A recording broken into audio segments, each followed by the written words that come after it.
Last week I managed to fix my cheap Mercedes SLK's gearbox issue with a part that cost just £15. I replaced the two rear ABS sensors which took the car out of limp mode, however I still have an ABS and BAS ESP light on the dash. I've tried clearing all the codes again, resetting the steering wheel angle sensor by turning the wheel left and right. I even disconnected the battery for 30 minutes to see if that would solve anything.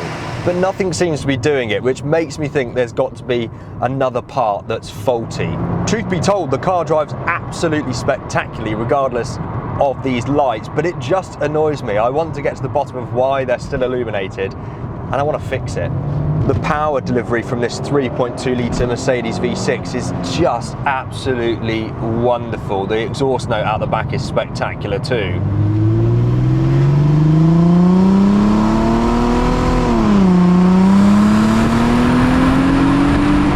The fact that you can pick one of these up for 1,200 quid like this one cost boggles the mind. Even though you're in the baby Mercedes, you get the impression of being something much more muscular and serious because you've got that fantastic view over the front hood. I truly think that these SLKs are undervalued, and I want to experience it at its best with no issues. But more importantly, I want to make sure that it's in tip-top shape so that when I come to sell it, I can make the maximum amount of profit.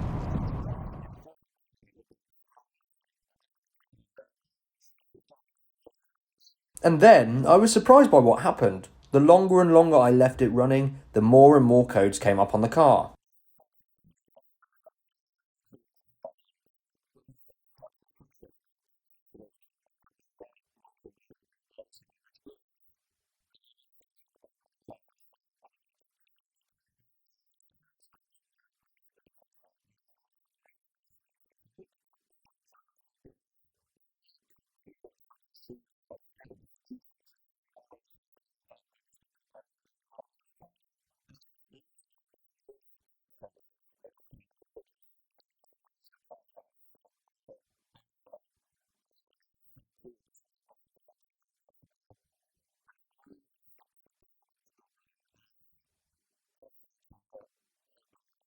However, going through the menus in my code reading device, I discovered that you could actually check out the live readings for the wheel speed sensors, and the results were interesting.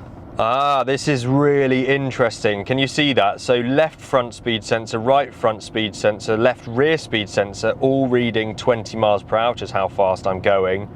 Right rear speed sensor 0.41. It doesn't matter how fast or slow I go, that doesn't change. So is it then I've just fitted a faulty right rear speed sensor and I just need to replace it? Or could it be a problem with a connection or something that it's attached to? I'm not sure. Right, so I've ordered a new right rear speed sensor from AutoDoc. Hopefully that arrives nice and soon, and then I can fit it and see if that fixes the problem. Fingers crossed it is just a faulty part, because that would be excellent if that was the only problem. But I have a sneaking suspicion that it's not going to be. Hey, by the way, if you enjoy these videos, make sure you subscribe now, because 70% of you watching are not subscribed. It really, really helps the channel to have more subscribers, and also it shows that you guys enjoy the video. So give it a thumbs up and make sure you subscribe.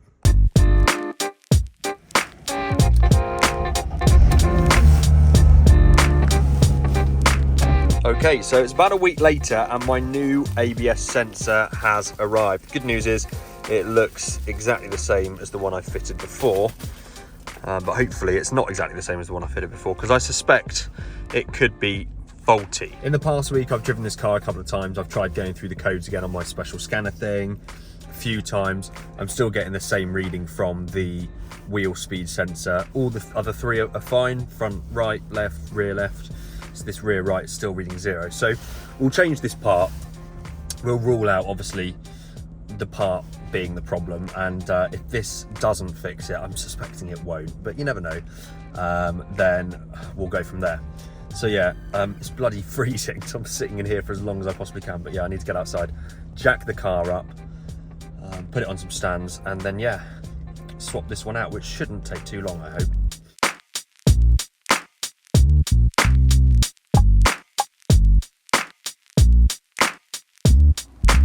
Well, here we are again then, back in the wheel arch of the Mercedes. And listen, there's a reason I don't think this part is necessarily the issue, and that's because I think I remember correctly that this side, if I just pop this out here, when I unplugged this last time, there was some sort of fluid that seemed to come out. Let me just unclip the connector. Yeah, you see this bit was leaking some sort of fluid last time, and I just cleaned it up and didn't really do much about it and just fit the part. But I wonder if that is part of the issue or if something's chewed through these wires. The wires look fine. They don't look like they've been chewed through. And actually it's not leaking anything now. So I wonder, yeah, I was expecting it to leak again. Let me continue to detach it. And I have to unbolt it from here again, which I need that Allen key for. We'll just put the new part on and see what happens. I mean, that's all we have to do. There we go. This is pretty much, as soon as you crack it, it's pretty much finger tight. It's just a little bit of an awkward position.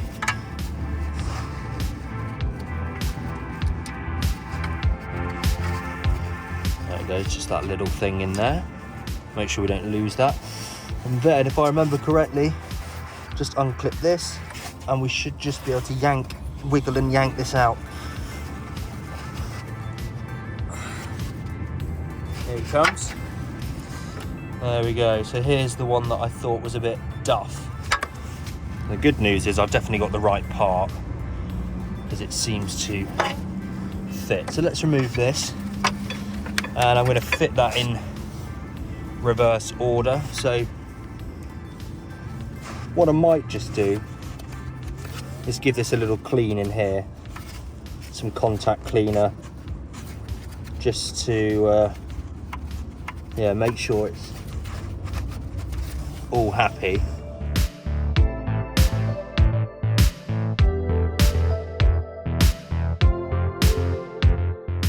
Right, so the new one's all clipped in. It doesn't take long, so I'm just going to put the wheel back on, lower the car down, get in, test it all properly, and see if that's done anything.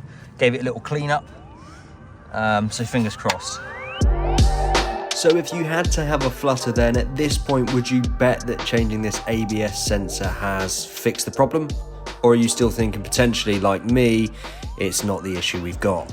Right, so car back down on the ground, new sensor fit. I haven't torqued the wheels up because we might need to take the wheel back off yet.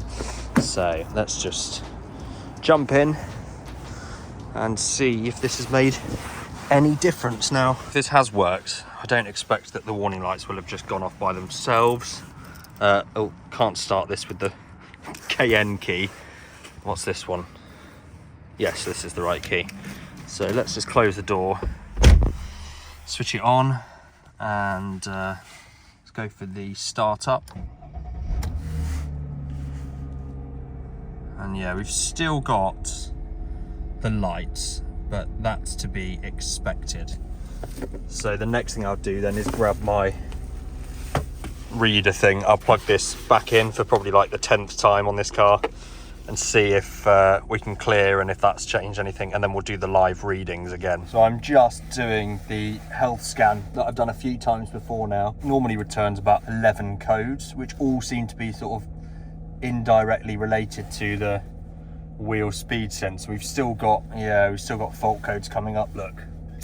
Which I suppose isn't necessarily a good thing, is it? Like I say, I didn't expect this part to fix it because I have a feeling there might be an ulterior or a different issue. The only other component that comes up quite regularly that is faulty is I think it's the yaw speed sensor, which if it is, that's actually located underneath here.